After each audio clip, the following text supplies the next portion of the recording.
Alors, bonjour tout le monde, j'espère que vous allez bien, j'espère que vous passez une très bonne journée. Alors, ce matin, je vais vous montrer comment on utilise l'application investing.com pour suivre les informations économiques sur le marché de la bourse. Alors, vous voyez ici, on voit marché, ici, il y a actualité. Ici, vous avez calendrier, ici, vous avez crypto et ici, vous avez portefeuille. Voilà, tout ce que vous avez à faire, c'est d'appuyer sur calendrier. Voilà, ici, vous avez les informations économiques de la journée. Voilà, si on vient ici, c'est que on a des informations d'hier. Voilà, ma connexion n'est pas active.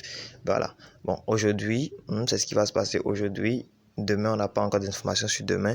Voilà, ici maintenant, vous avez les jours fériés. Vous avez Japon, jour férié.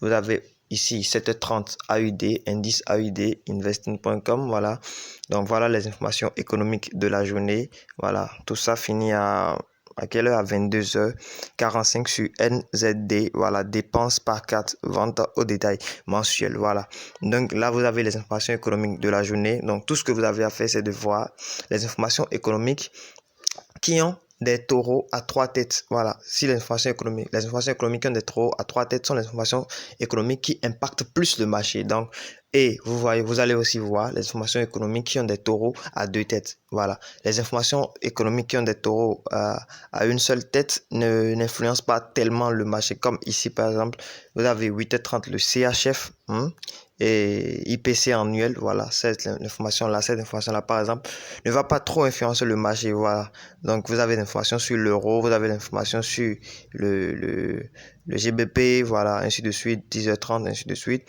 Voilà, maintenant, comment reconnaître très rapidement l'information ou bien comment classer les informations économiques. Voilà, vous allez ici, voilà, vous appuyez sur ce symbole. Ouais, vous pouvez cocher uniquement faible ou bien moyenne ou bien élevée. Quand vous cochez, par exemple, faible uniquement, c'est que vous allez voir seulement les informations économiques qui ont des taureaux à une seule tête. Ces informations économiques ne vont pas tellement influencer le marché. Voilà. Mais quand vous cochez voilà, quand vous cochez moyenne, vous allez voir.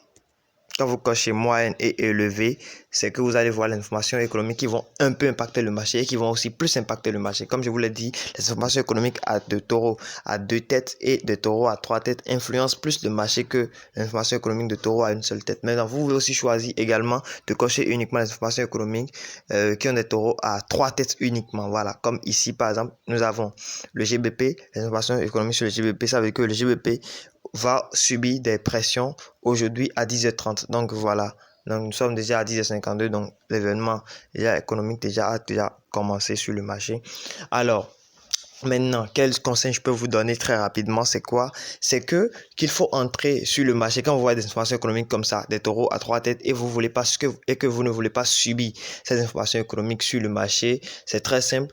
Vous n'entrez pas sur le marché 30 minutes avant l'événement. Ou bien vous quittez le marché, voilà, autrement dit, vous quittez le marché 30 minutes avant l'événement.